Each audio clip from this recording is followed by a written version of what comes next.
Melanie Coffee is an award-winning journalist with 20 years of editorial and journalistic planning, content development, and management experience across both traditional and digital media platforms, including 12 plus years with the world's largest news organization. Her work has appeared in the Huffington Post, in Crane's Chicago Business, Rebellious Magazine for Women, College of American Pathologists, and Health and Hospital Networks. She's also worked at the Associated Press for more than 12 years in Chicago, Kansas City, and St. Louis. She has been an AP reporter covering a lot of different events, as you can see. So thank you so much, Melanie. Thank you so much for the wonderful welcome. Can you give me a thumbs up if you can hear me okay? It's so weird to hear yourself being spoken about like that. And particularly here in Norway, hearing words like, you know, Kansas City and Rebellious Women's Magazine in Chicago. So a little bit of nostalgia for me here. All right, so thank you again for the warm welcome in the platform to speak about a very important issue. I am going to share my screen. I will ask that everyone is patient with me.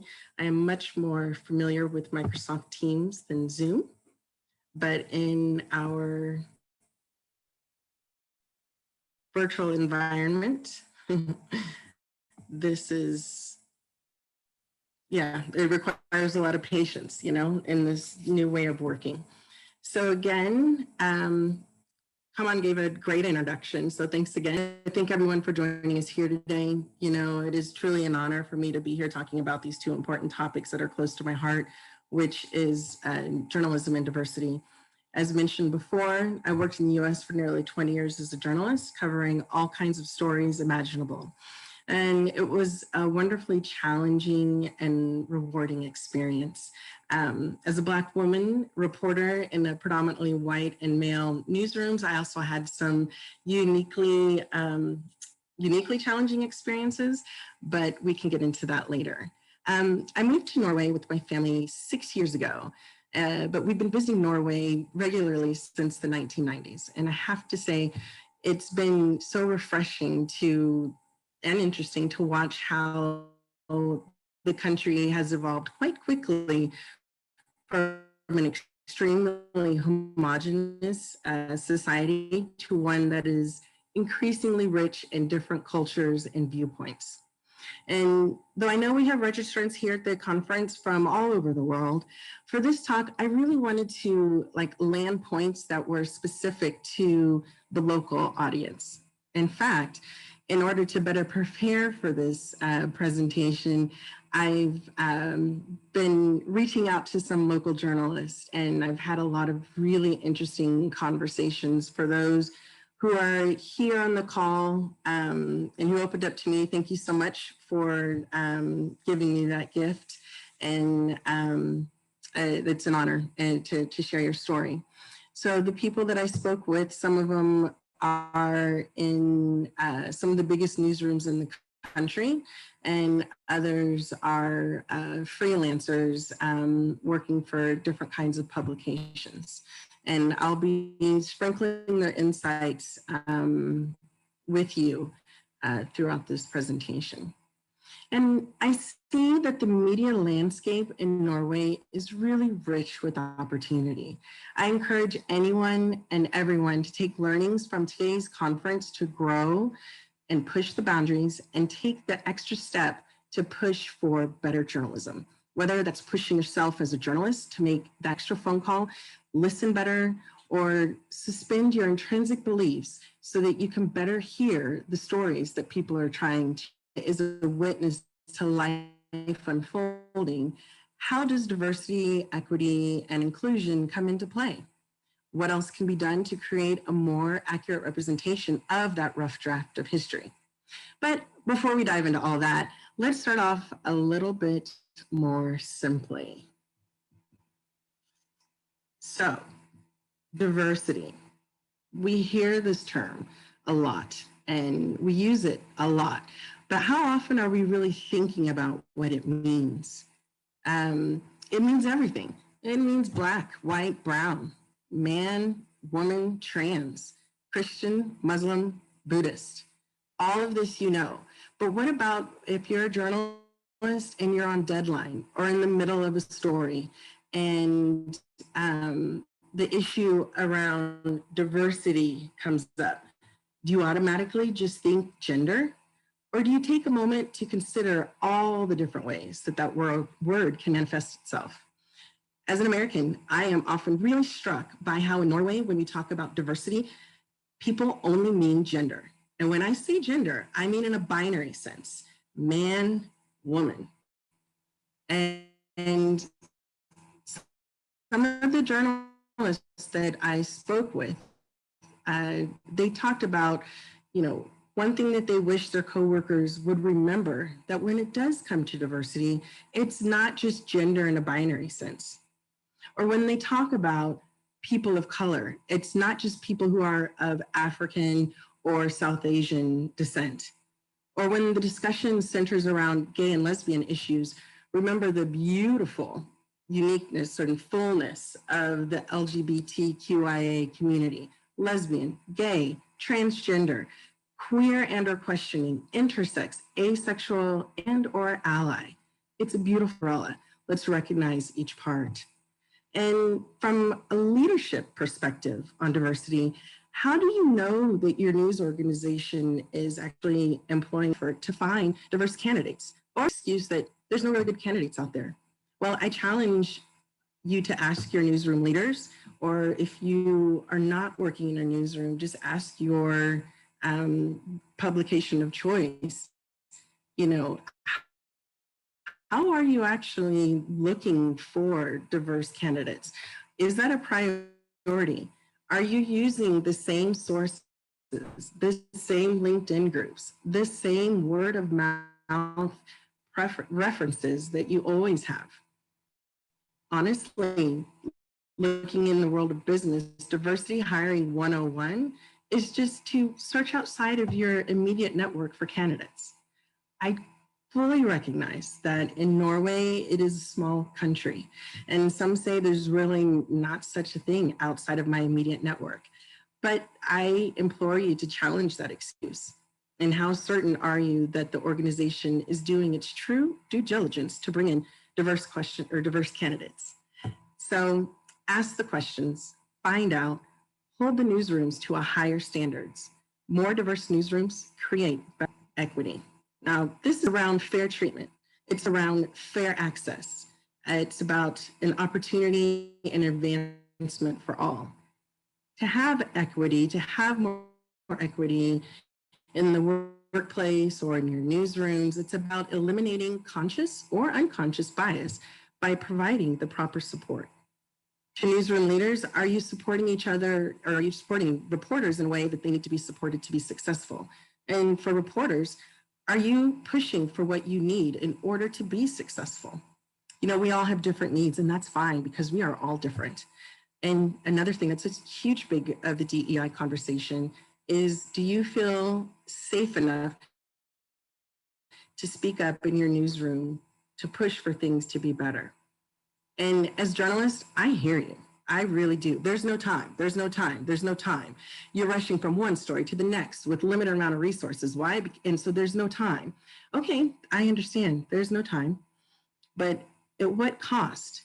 Let's say you have a news tip from a very reputable source and someone who's in a position to know, like that a head of state had taken the extra coronavirus vaccines and was reselling them on a newly established black market. Just to be clear, this is a hypothetical situation. So if you did get that news tip from a credible source, would your editor give you time, the extra time to dig deeper into the story? Most likely, yes. And time would be found to see if there's anything in the story. Why? Because the chance of that tip coming true and actually being a story would turn into an award-winning expose easily. And most important, it's because, a tenet of journalism, and that because the people have the right to know, the public has the right to know. When we invest in our people and support them in how they need to be supported, it always pays off. It pays off much better than a possibly good news tip. So you make time for what's important to you, and newsrooms and organizations are the same way. Make time to do better journalism. Make time to demand better journalism. So now I'd like to talk about inclusion. So inclusion, this gives people a feeling of value and that they belong. It means that there's a sense of safety in your newsroom or your place of work to where you can show up as your full and authentic selves. And what that is like, that was a beautiful moment when she's telling her husband, hey, stop making so much noise in the kitchen. She's being her full self. Come on, establish this is a safe space. And this is where we get a chance to really connect with people on a more authentic level to create that safety. And when I'm talking about safety, it's psychological safety. And a good question that I have and challenge for you is, what can be done to foster more psychological safety? It's getting to know each other in a truer self, as I mentioned. And I gotta say, in newsrooms, there's a team spirit unlike any other workplace. I got, selfishly, this is my blinders on, right? And there's so many dynamics, and it's dynamic. And honestly, it's no wonder that so many TV shows have tried to capture the magic of the newsroom. But still, I implore you to push to get to know each other in meaningful ways beyond the witty banter and the hyperbole-filled war stories. It's about meeting people where they're at. Not everybody wants to go cross-country skiing together or out for fredagspils. And a fredagspils is a Friday drink after work. So be open to trying out activities or circumstances, having conversations that opens the door for everyone to participate. Now, I fully recognize that some people may be rolling their eyes a little bit and again, asking who has that kind of time. We're lucky to have a fredagspils. We're on deadline and we're on deadline all the time. And that's fine. I hear you. I completely hear you. But just be aware of the choice that you are making. Non-diverse newsrooms produce lower quality journalism. Non-diverse newsrooms are viewed as less trustworthy sources of news. Non-diverse newsrooms have trouble retaining minority journalists because the environment, it's not one where they want to work because they're not supported and they cannot thrive. Ooh, sorry, I moved forward. See, real self. So with the status of the news media companies and shrinking budgets and growing competition, I again push for better journalism. Another aspect of inclusion centers around what is talk about how it's not enough to not be a racist. You need to be an anti-racist. And I agree, but let's dive into a all too common scenario to give you a little insight. So let's say, and this isn't specific to journalism.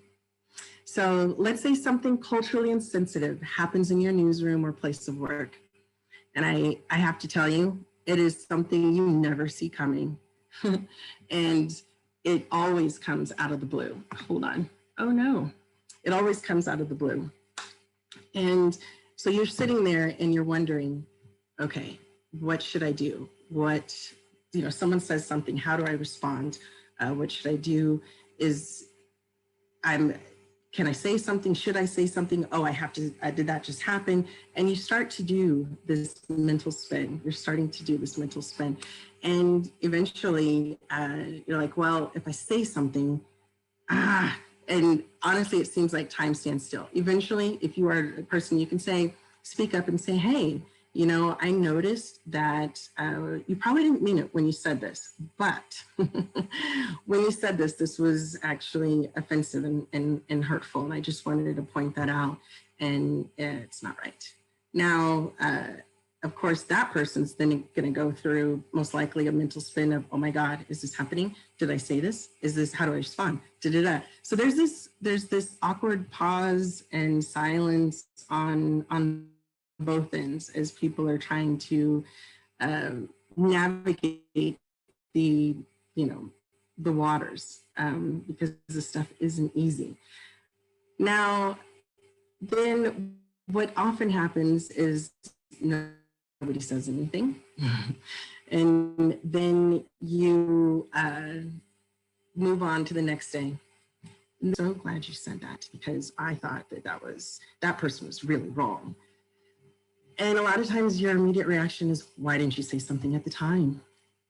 And because you're out there in front of everybody, you're vulnerable, you're exposed.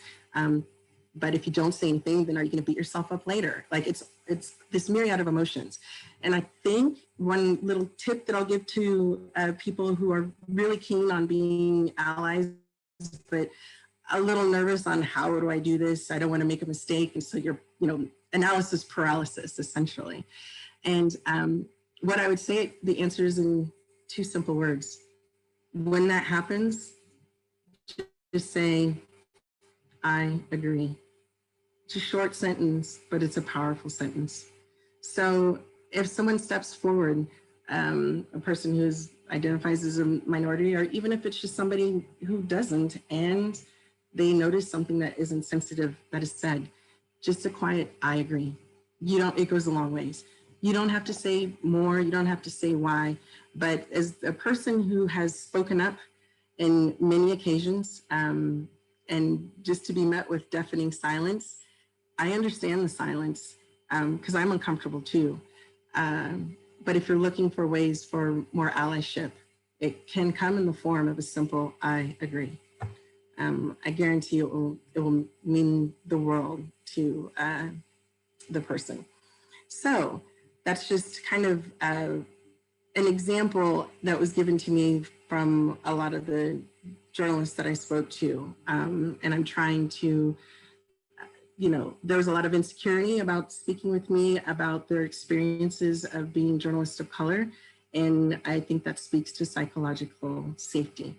So, and true to my word, I am not revealing where anybody works, what their gender is, what their race is, what their background is, just taking some of their experiences and that I've also experienced and telling you my story. But know, as I'm telling you my story, I'm also telling you theirs. So I get this is not easy. This is hard, but as my husband says, getting better is never done.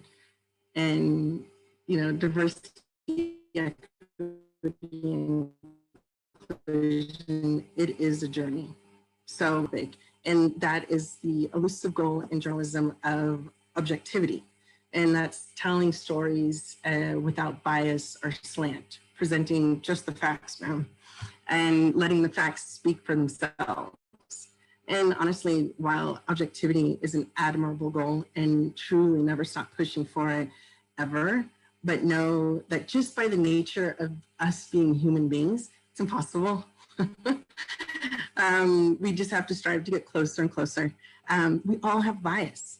It can be hard to admit, it's true, but it doesn't mean we're all bad people. It doesn't mean we're bad at all. It's just that we all come to the table with the unique experience and viewpoints that are shaped by our life experiences. I call them isms. And as I said, we all have them. And the biggest thing that we can do individually is work to become more aware of our blind spots, our unconscious bias, our isms.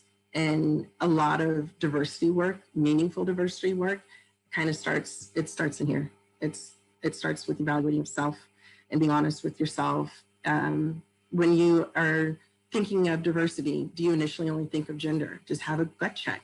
You don't have to tell anybody, just have a gut check. And when Does your editor only want stories out of Stovner? It's a neighborhood area, suburb-ish in the Oslo area. Does your editor only want stories out of Stovner if it has to do about street violence or high coronavirus rates? Again, push for better journalism. So I do want to take a moment to talk about a couple of really important but admittedly complex topics, and I'm trying to be mindful of the time. I do wish you had more time to delve into them, but there is plenty of scientifically backed information out there on the impact of each. And one of them is privilege, and the other one is microaggression. Now, privilege, let's talk, let's real talk. What is it? It's unearned access to resources that are only readily available to some people because of their social group membership. Having privilege does not mean that an individual is immune to life's hardships. I'm going to say it again.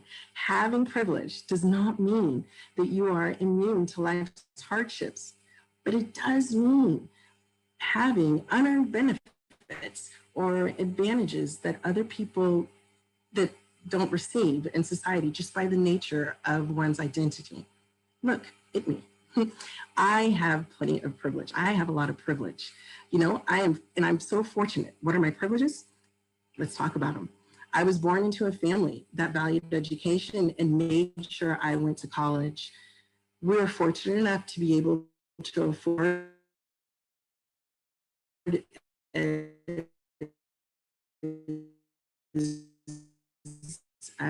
my family of, that's a privilege. And I have universal health care. As an American living in Norway, as an American to have universal health care, real universal health care, not the light version that we've seen. So I will never have to worry about choosing between my high blood pressure medication or my child's asthma medicine and whether to pay the electricity bill to keep the lights on. I have privilege, and it doesn't make me evil. I'm not boasting about it either, but I recognize it. And I recognize how it shapes my perceptions. I won't understand what it's like to struggle without health insurance. I won't understand what it's like to have to start up a GoFundMe for cancer treatment for a loved one. I don't know that experience. But when someone who does have that experience tells me what it's like, I listen to them. I believe them. And I encourage you all to do the same. Great journalists are great storytellers. And the reason why they're great storytellers is because they are great listeners. And if you're not a journalist and you're a participant on this call, that's fine. I'm still trying to really implore to you universal messages around diversity, equity, and inclusion. The other one, it's a little bit tough to swallow sometimes, is microaggressions. I would love in Norway if we could progress the conversation around microaggressions, what they are, and the scientifically backed impact of what happens when someone's subjected to microaggressions.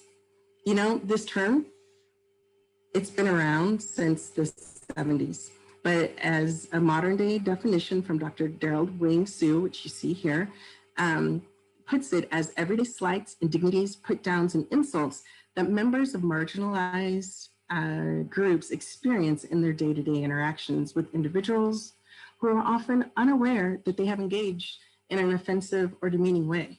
So no harm is intended. No one's trying to be mean. No one's trying to hurt you, but the hurt is still happening. The impact is still there. And the studies have shown that they have real detrimental impact. You know, microaggression, and here's this big long explanation, it's commonly referred to as death by 1,000 cuts. And that's what you see in the image here. So when discussing microaggressions, people from, you know, privileged backgrounds often say, oh, you're just overreacting. Oh, you're being too sensitive. If you feel that inside when you're trying to explain something, please remember these words and say, oh, am I doing that? You know, just catch, it's just about catching yourself. Oh, it's just a process of improvement, just an awareness. So Studies have shown that microaggressions does lead to worse health conditions. It triggers symptoms of trauma.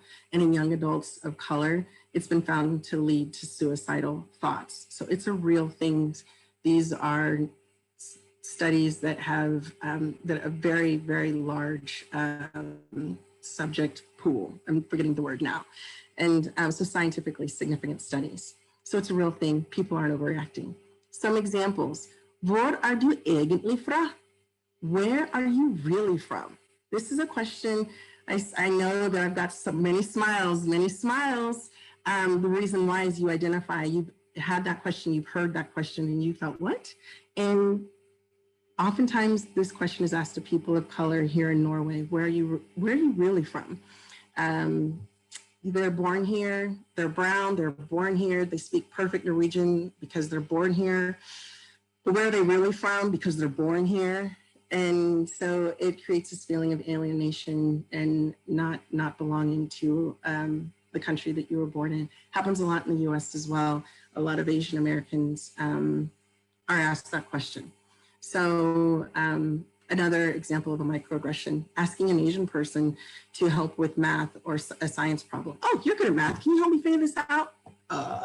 Actually, I'm a writer and I hate math, you know? And so a lot of times it's a knee-jerk reaction. And so you can just, oh, you know what? My bad. I'm sorry. I just heard that, you know, and just own it. And there doesn't have to be a lot of shame. Bring awareness, own it, learn from it, move on. Another one, as a woman, I know what you go through as a racial minority. And actually you don't, because it sounds like to me, you know, your racial oppression is no different from my gender oppression. So I can't be a racist, I'm like you. And that's very, very alienating. And it's very, you can't suppose to know what I go through, but you can listen to me and I can listen to you, and we can learn this stuff together.